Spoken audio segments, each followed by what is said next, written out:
Ekonomi Daus yang tidak stabil, ditambah dengan kebiasaannya yang berjudi online, serta mengkonsumsi barang haram, semakin memperburuk tekanan finansial. Dan saat itulah muncul niat di dalam diri Daus untuk melakukan pencurian di rumah Shanti. Halo Sobat Pena, apa kabar hari ini? Assalamualaikum warahmatullahi wabarakatuh. Hari ini kita akan kembali membahas kejadian-kejadian mengerikan, kisah nyata yang terjadi di muka bumi ini. Kisah kali ini terjadi pada tahun 2026 di Kabupaten Gayo Lues, Provinsi Aceh. Di tengah-tengah bulan suci Ramadan, sebuah peristiwa tragis terjadi ketika seorang pria melakukan aksi pencurian di rumah seorang dokter yang tinggal seorang diri. Tapi aksinya tersebut berubah menjadi kekerasan yang merenggut nyawa korban setelah pelaku dipergoki oleh korban. Ironisnya, hampir 2 minggu kemudian, tepat pada suasana Hari Raya Idul Fitri, korban justru baru ditemukan dengan kondisi yang sudah tidak bernyawa di dalam kamarnya dan tubuhnya sudah membusuk. Bagaimana cerita selengkapnya dari kasus yang satu ini? Langsung saja kita bahas di Kata Pena.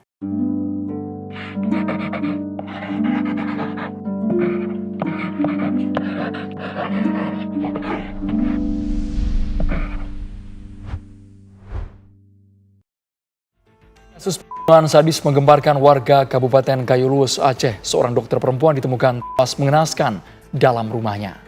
Sebelum kita mulai ke ceritanya, jangan lupa untuk subscribe channel ini dan bagikan video ini ke teman-teman kalian. Cerita ini dibuat berdasarkan berita yang sudah beredar dan diterbitkan oleh beberapa media publik yang aku sajikan dan aku rangkum dalam bentuk alur cerita. Kita mulai ceritanya.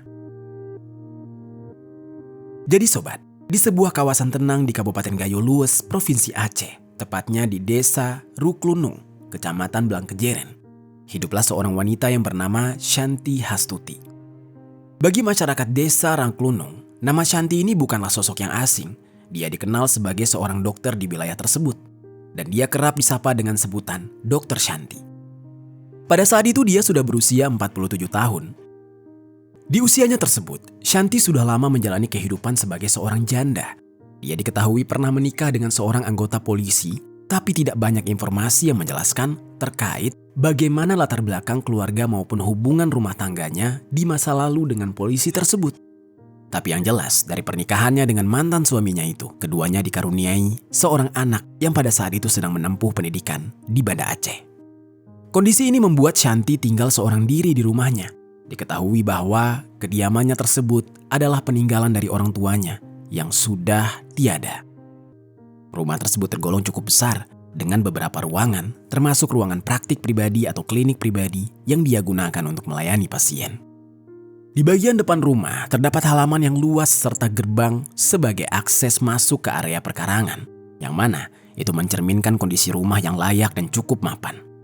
Meski tinggal seorang diri, diketahui bahwa kehidupan Shanti juga masih dikelilingi oleh keluarga besarnya. Sejumlah media mengatakan bahwa Shanti memiliki seorang adik kandung yang bernama Syarifuddin Norman, serta memiliki beberapa kerabat lainnya yang salah satunya bernama Saparudin Telpi. Keberadaan keluarga dan kerabatnya ini menjadi bagian penting di dalam kehidupan sosial Shanti.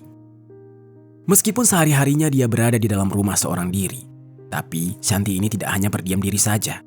Dia merupakan seorang ASN yang bertugas sebagai dokter di Puskesmas Uring, Kecamatan Pining. Selain menjalankan tugas kedinasannya, dia juga membuka praktik pelayanan kesehatan atau klinik pribadi di rumahnya sendiri. Karena itulah, Shanti cukup dikenal luas oleh masyarakat sekitar dan di mata warga. Dia bukan hanya sekedar tenaga medis, tapi juga sosok yang ramah, baik hati dan mudah bergaul. Dia kerap menjadi tempat bergantung bagi masyarakat untuk mendapatkan layanan kesehatan, khususnya di wilayah yang memiliki keterbatasan akses medis. Tidak jauh dari kediaman Shanti, terdapat salah satu tetangga yang sudah lama mengenal sosoknya dalam kehidupan sehari-hari. Tetangganya itu adalah seorang pria yang bernama Firdaus Amarullah yang akrab disapa Daus. Di dalam kesehariannya, Daus ini diketahui kerap memanggil Shanti dengan sebutan Bibi yang mencerminkan hubungan sosial yang cukup lumrah di lingkungan masyarakat setempat. Meskipun tinggal berdekatan, hubungan di antara Shanti dan Daus sebenarnya tidaklah dekat. Keduanya hanya sebatas saling mengetahui sebagai sesama tetangga, tanpa adanya interaksi yang intens maupun hubungan personal yang mendalam. Diketahui bahwa Daus berusia 30 tahun dan bekerja sebagai seorang petani.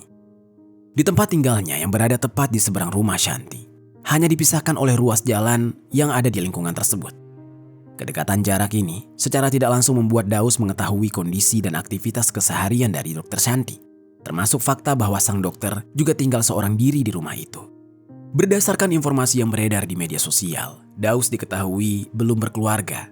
Namun demikian, tidak ada keterangan yang jelas mengenai apakah dia tinggal seorang diri atau bersama dengan orang tuanya. Di balik kehidupannya sebagai seorang petani, Daus juga diketahui memiliki sejumlah kebiasaan yang kurang baik. Dia kerap terlibat di dalam aktivitas bermain judi online, serta mengkonsumsi barang haram jenis sabu-sabu. Dalam kondisi itu, membuat Daus semakin berada di dalam tekanan ekonomi, mengingat latar belakang finansialnya yang tergolong sederhana. Penghasilannya sebagai seorang petani di saat itu diketahui hanya cukup untuk memenuhi kebutuhan hidupnya sehari-hari. Tapi sementara itu, kebiasaan di dalam berjudi dan menggunakan barang haram justru memperburuk kondisi keuangannya, sehingga menimbulkan tekanan finansial yang semakin berat. Sementara itu, kondisi kehidupan Shanti yang sehari-harinya bertugas di puskesmas dan sesekali membuka kliniknya di rumah, serta tinggal seorang diri, membuat kesehariannya mudah diamati oleh lingkungan sekitar, termasuk oleh Daus, yang saat itu Daus mulai mengenali keseharian Shanti, seperti waktu keberadaannya di rumah maupun kondisi lingkungan sekitar kediamannya. Dari pengamatan itu, Daus menyadari bahwa rumah Shanti kerap berada dalam keadaan yang sepi dan tidak memiliki sistem keamanan yang khusus. Tidak ada penjagaan dan tidak ada pengawasan tertentu. Selain itu, letak rumah mereka juga saling berhadapan, membuat Daus memiliki peluang yang cukup besar untuk mengamati kondisi rumah Shanti secara berulang kali. Di sisi lain, kondisi ekonomi Daus yang tidak stabil ditambah dengan kebiasaannya yang berjudi online serta mengkonsumsi barang haram semakin memperburuk tekanan finansial. Dan saat itulah muncul niat di dalam diri Daus untuk melakukan pencurian di rumah Shanti. Setelah menjadikan rumah Shanti sebagai target, dengan pertimbangan bahwa Shanti adalah seorang dokter yang pasti memiliki barang-barang berharga. Kemudian, dikarenakan Shanti tinggal seorang diri, Daus menjadi semakin yakin. Puncaknya, pada hari Senin tanggal 9 Maret tahun 2026 sekitar jam 4 pagi, Daus mulai melancarkan aksinya untuk melakukan pencurian di kediaman Shanti. Waktu tersebut dipilih dengan pertimbangan tertentu, yaitu karena pada jam itu, sebagian besar masyarakat masih berada di dalam kondisi tertidur atau sedang mempersiapkan sahur, mengingat saat itu tengah bulan Ramadan. Dengan demikian, situasi di lingkungan pada saat itu cenderung sepi dan minim aktivitas, sehingga memberikan peluang yang lebih besar bagi Daus untuk menjalankan aksinya tanpa menarik perhatian warga. Saat itu, Daus sebelumnya sudah menyiapkan alat-alat untuk membobol rumah Shanti, yaitu obeng, pahat, dan sebilah pisau. Daus membawa alat-alat tersebut dan langsung melangkahkan kakinya menuju ke rumah Shanti dengan berjalan kaki, sembari melihat-lihat situasi dan kondisi di wilayah tempat tinggalnya tersebut. Setelah dirasa aman, Daus masuk ke dalam perkarangan rumah Shanti dengan cara melompati pagar depan, lalu melangkah perlahan menuju ke belakang rumah. Kemudian, barulah dia mencongkel jendela dan berhasil masuk ke dalam rumah. Di lantai satu rumah, Daus menggeledah beberapa ruangan, yaitu sekitar 6 ruangan kamar untuk mencari barang-barang berharga. Tapi setelah menggeledah di 6 kamar tersebut, dia gagal mendapatkan barang yang berharga. Dia langsung berniat ingin naik ke lantai 2. Di lantai 2, dia melihat salah satu kamar lainnya, yang saat itu pintunya sudah terbuka sedikit. Daus pun sempat mengintip dan melihat bahwa kamar itu adalah kamar Shanti. Dia melihat Shanti yang tengah tertidur di dalam kamar. Menyadari hal itu, Daus kemudian melanjutkan pencariannya ke kamar lain yang berada di lantai 2. Tapi lagi-lagi, dia tidak menemukan barang berharga. Daus kemudian menuju ke area dapur yang berada di sebelah kamar Shanti. Saat dia hendak masuk ke dalam dapur, gorden pintu dapur berbunyi. Di saat itulah keadaan berubah menjadi semakin mencekam. Daus mendengar adanya suara dari dalam kamar Shanti. Dia pun mencoba untuk memastikan kembali ke kamar Shanti. Apakah Shanti jadi terbangun karena suara berisik atau itu hanyalah halusinasi? Dia kembali mengintip ke dalam kamar dan melihat Shanti tengah duduk di atas ranjang. Dan seketika itu juga, Shanti menyadari ada orang asing di dalam rumahnya. Dia menyadari keberadaan Daus. Keduanya saling menatap hingga Shanti menjerit histeris. Shanti berteriak meminta tolong hingga berusaha bangkit dari tempat tidur dan berusaha menjauh dari Daus. Tapi Daus yang panik kemudian masuk ke dalam kamar dan langsung mengancam Shanti dengan berkata, "Jangan teriak, kuhabisi kau nanti." Mendapat ancaman dari Daus, Shanti justru kembali berteriak. Bahkan saat itu teriakannya jauh lebih kencang. Shanti berusaha untuk menghindari Daus, tapi Daus langsung menghampiri Shanti dan memiting bagian lehernya dari arah belakang dengan tangan kanannya. Di saat yang bersamaan Shanti berusaha untuk melepaskan diri. Dia memberontak, masih berusaha berteriak sekuat tenaga. Ketika mendengar Shanti masih berteriak, tangan kiri Daus langsung spontan dimasukkan ke dalam mulut Shanti hingga tangan kiri Daus masuk cukup dalam ke tenggorokannya. Saat itu juga Shanti tidak mampu meminta pertolongan lagi. Tenggorokannya tersendak. Dia menjadi sesak nafas. Dia terjatuh di atas tempat tidurnya dengan posisi miring ke kanan. Saat Shanti terjatuh, Daus masih saja mempertahankan kedua tangannya. Dia memposisikan diri berada di atas tubuh Shanti. Dia menekan tubuhnya, bahkan kedua tangannya juga masih berada di bagian leher dan mulut Shanti. Dengan sisa-sisa tenaga terakhir Shanti saat itu, Shanti segera melakukan perlawanan dengan menggigit bagian tangan Daus yang berada di dalam mulutnya. Tapi Daus tidak peduli, dia tidak berhenti. Dia tetap mempertahankan aksinya di saat itu. Sampai tangannya terluka akibat gigitan pun dia tidak peduli. Hingga beberapa saat kemudian, Shanti mulai lemas, tidak berdaya. Dia mulai berhenti menggigit dan mulai memberontak. Di saat itu juga Daus baru melepaskan tangan kanannya dari leher Shanti dan mengeluarkan jarinya dari bagian mulut Shanti. Akan tetapi, aksi kejamnya tidak berhenti sampai di situ. Di dalam kamar Shanti, mata Daus justru tertuju kepada sebuah kabel colokan listrik yang ada di atas meja. Kabel itu kemudian dia ambil dan kemudian dia potong menggunakan pisau yang dia bawa. Lalu Daus menggunakan kabel tersebut untuk mengikat kedua tangan Shanti ke belakang. Setelah itu, Daus juga mengubah posisi tubuh Shanti dari miring menjadi terlentang. Dan Daus mengambil jilbab berwarna biru dongker dari dalam lemari di kamar tersebut untuk menyumpal mulut Shanti. Setelah kedua tangan Shanti terikat kabel dan mulutnya tersumpal jilbab, Daus justru melakukan tindakan yang lebih bejat lagi. Saat itu, dia tidak dapat menahan hasrat. Dia melakukan tindakan yang tidak senonoh terhadap Shanti dengan membuka pakaian luar dan juga dalam. Setelah itu, Daus menutupi wajah Shanti dengan menggunakan selimut berwarna pink bermotif Hello Kitty yang berada di atas tempat tidur. Usai melakukan tindak bejatnya, barulah Daus kembali melakukan tujuan utamanya, yaitu ingin merampok di rumah Shanti. Di tengah-tengah Shanti yang sedang sekarat, Daus justru menggeledah kamar Shanti dan menemukan sejumlah uang tunai sebesar Rp100.000. Namun dia merasa hasil curiannya terlalu sedikit. Akhirnya Daus kembali mendekati Shanti dan mengambil sepasang anting emas yang ada di telinga Shanti. Dia membuka anting tersebut saat Shanti dalam kondisi yang tidak berdaya. Tidak lama setelah itu, barulah Daus duduk di depan kamar Shanti sembari memikirkan cara untuk keluar dari rumah tersebut. Hingga beberapa saat kemudian, Daus pun berencana untuk menyamar. Dia ingin mengambil pakaian milik Shanti, yaitu baju dokter yang berwarna putih dan juga celana training. Lalu Daus keluar melalui pintu belakang rumah agar tidak ada yang mencurigai. Kebetulan di saat itu di luar rumah, tepatnya di ruangan samping klinik atau samping tempat praktek Shanti, Daus sempat melihat sebuah sepeda motor jenis Yamaha Mio berwarna merah dengan nomor polisi BL6340B bersamaan dengan kuncinya. Dia kemudian menggunakan satu set jas hujan berwarna silver yang berada di dekat sepeda motor. Kemudian, dia juga menggunakan helm dan masker agar bisa menyamarkan wajahnya. Sekitar jam 6:30 pagi, Daus pun keluar dari rumah Shanti melalui pintu pagar depan sembari mengendarai sepeda motor milik Shanti.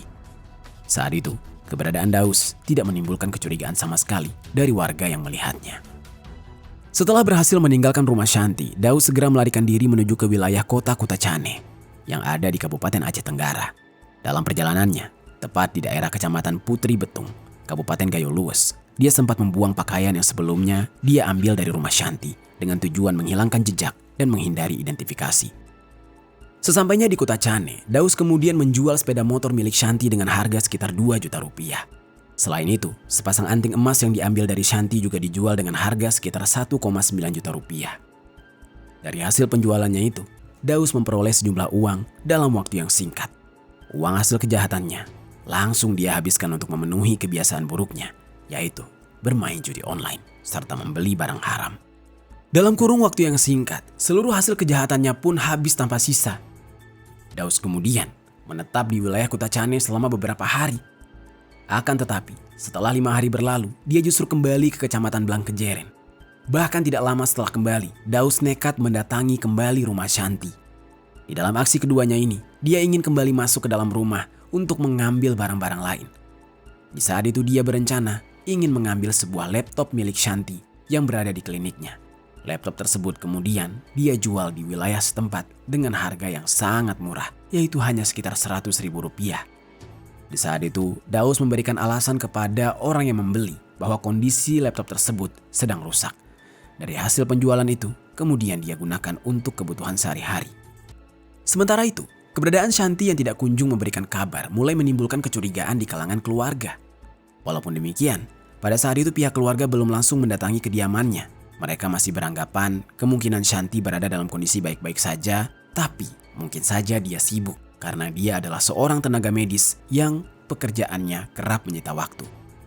Kecurigaan tersebut perlahan meningkat seiring berjalannya waktu, terutama karena komunikasi dengan Shanti benar-benar terputus tanpa adanya kejelasan. Hingga hampir 2 minggu kemudian, tepatnya pada hari Sabtu tanggal 21 Maret 2026, yang bertepatan dengan momen Hari Raya Idul Fitri, adik kandung Shanti yang bernama Syarifuddin mendatangi rumah tersebut dengan maksud ingin mengajak Shanti berziarah ke makam orang tua mereka. Tapi setibanya di rumah, dia justru menemukan adanya kejanggalan. Dia melihat jendela di bagian belakang rumah dalam keadaan yang terbuka dan tidak seperti biasanya. Merasa ada sesuatu yang tidak beres, Syarifuddin kemudian masuk ke dalam rumah menggunakan kunci yang dimilikinya. Sesaat setelah masuk ke dalam rumah, dia langsung mencium bau yang sangat menyengat. Dengan perasaan cemas dan penuh kekhawatiran, dia bergegas menuju ke lantai 2, tepatnya ke kamar Shanti. Di saat itu, dia sudah curiga. Dan saat membuka pintu kamar, disitulah Syarifuddin dikagetkan dengan pemandangan yang sangat mengerikan. Shanti sudah terbaring tidak bernyawa di atas tempat tidur dengan kondisi tubuh yang sudah membusuk. Kedua tangannya terikat ke belakang menggunakan kabel, mulutnya tersumpal sebuah kain. Kondisi ini menunjukkan bahwa Shanti sudah tewas beberapa waktu sebelumnya. Melihat kejadian mengerikan ini, Syarifuddin sontak terkejut dan dia tidak kuasa menahan tangis. Dia kemudian segera melaporkan peristiwa itu kepada pihak berwajib untuk dilakukan penanganan yang lebih lanjut. Tidak berselang lama setelah laporan diterima, polisi dari Polres Gayo Luas langsung datang ke lokasi kejadian. Setibanya polisi di sana, mereka segera mengamankan area dengan memasang garis polisi agar tidak ada orang luar yang masuk dan merusak barang bukti. Seluruh bagian rumah diperiksa, terutama kamar Shanti yang ada di lantai 2. Setiap sudut ruangan diperhatikan dengan teliti. Petugas mengambil foto, mencatat kondisi rumah, serta mengamankan barang-barang yang diduga berkaitan dengan kejadian tersebut. Seperti salah satunya ada kabel yang digunakan untuk mengikat tangan korban, serta jilbab yang menyumpal mulut korban.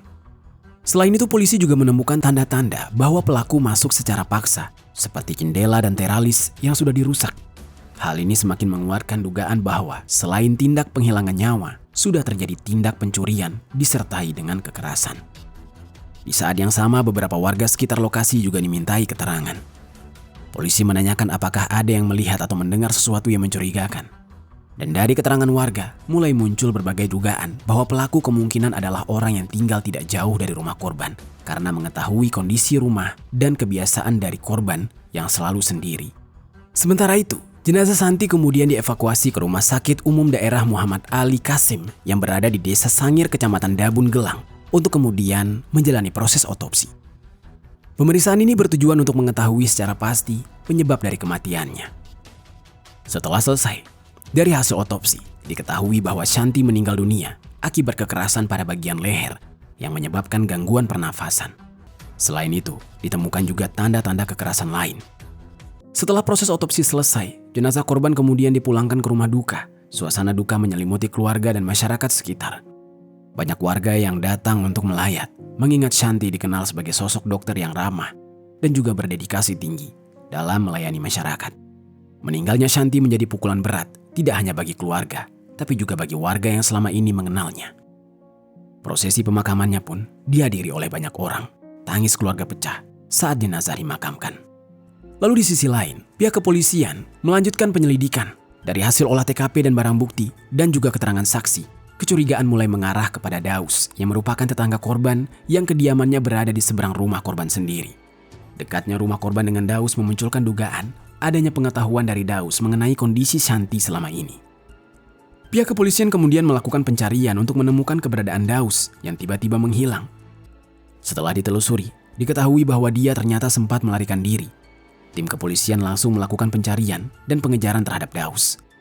Akhirnya, pada hari Senin tanggal 23 Maret 2026 sekitar jam 15.30, Daus pun berhasil ditangkap di kawasan Tugu Kota Blangkejeren saat hendak melarikan diri ke kota Kutacane. Dia diamankan tanpa perlawanan dan langsung dibawa ke kantor polisi untuk kemudian diperiksa. Dalam pemeriksaan, Daus akhirnya mengakui semua perbuatannya. Dia mengaku bahwa awalnya hanya berniat ingin melakukan pencurian, namun dia panik ketika aksinya diketahui oleh korban, sehingga dia memilih untuk melakukan kekerasan yang akhirnya menyebabkan korban meninggal dunia. Dari pengakuan tersebut, pihak kepolisian kemudian mengamankan sejumlah barang bukti yang berkaitan dengan tindak pidana yang dilakukan. Di antaranya, alat-alat yang digunakan untuk membobol rumah seperti obeng, pahat, dan juga pisau, serta barang-barang milik korban yang sempat diambil oleh pelaku, seperti sepeda motor dan juga perhiasan. Selain itu, polisi juga mengamankan barang bukti lain yang ditemukan bersama dengan jenazah korban, seperti kabel yang digunakan untuk mengikat korban dan juga jilbab yang digunakan untuk menyumpal mulut korban. Berdasarkan hasil pemeriksaan yang didukung oleh barang bukti yang ada, Daus kemudian ditetapkan sebagai tersangka. Dia dijerat dengan pasal 479 ayat 3 KUHP tentang pencurian dengan kekerasan yang menyebabkan dengan ancaman hukuman maksimal 15 tahun penjara. Dan saat ini, Daus sudah ditahan di Polres Gayo Luwes dan masih menjalani proses hukum lebih lanjut. Sementara itu, pihak keluarga korban masih diselimuti duka yang mendalam. Duka itu tidak hanya dirasakan oleh keluarga, tapi juga dirasakan oleh masyarakat sekitar yang selama ini mengenal korban sebagai dokter di lingkungan setempat. Itu dia sobat, kisah dari Dokter Shanti yang dihabisi oleh tetangganya sendiri karena tetangganya mengetahui dia tinggal seorang diri. Apa pelajaran yang bisa kita ambil dari kisah ini? Suka bikin konten pakai HP tapi kapasitas memorinya kecil? Jangan khawatir. Sekarang kapasitas memori HP kalian bisa dibikin jadi besar. Ini namanya portable SSD dari SSK. Kapasitas yang gue beli ini adalah 4 TB. Sebelumnya gue juga udah beli yang kapasitasnya 500 GB. Sekarang gue upgrade ke 4 TB supaya data yang ditampung jauh lebih banyak. Dan gokilnya, ini kecepatannya sampai 40 Gbps, geng. Proses pemindahan datanya juga simple banget. Cukup pakai kabel, colokin ke HP kalian dan langsung pindahin. Prosesnya jauh lebih cepat daripada kalian mindahin pakai airdrops. Ngapain beli HP dengan kapasitas memori yang besar tapi harga mahal? Mendingan beli portable SSD dari SSK. Harganya jauh lebih terjangkau dan kapasitasnya jauh lebih besar. Untuk link pembelian kalian bisa langsung cek di bawah. Kalau kalian nonton dari laptop, link belanjanya ada di sini. Kalau kalian nonton pakai HP, link belanjanya ada di sini. Dan kalau nontonnya landscape, linknya ada di sebelah sini. Kalau kalian nonton dari TV, kalian bisa scan barcode ini dari handphone kalian.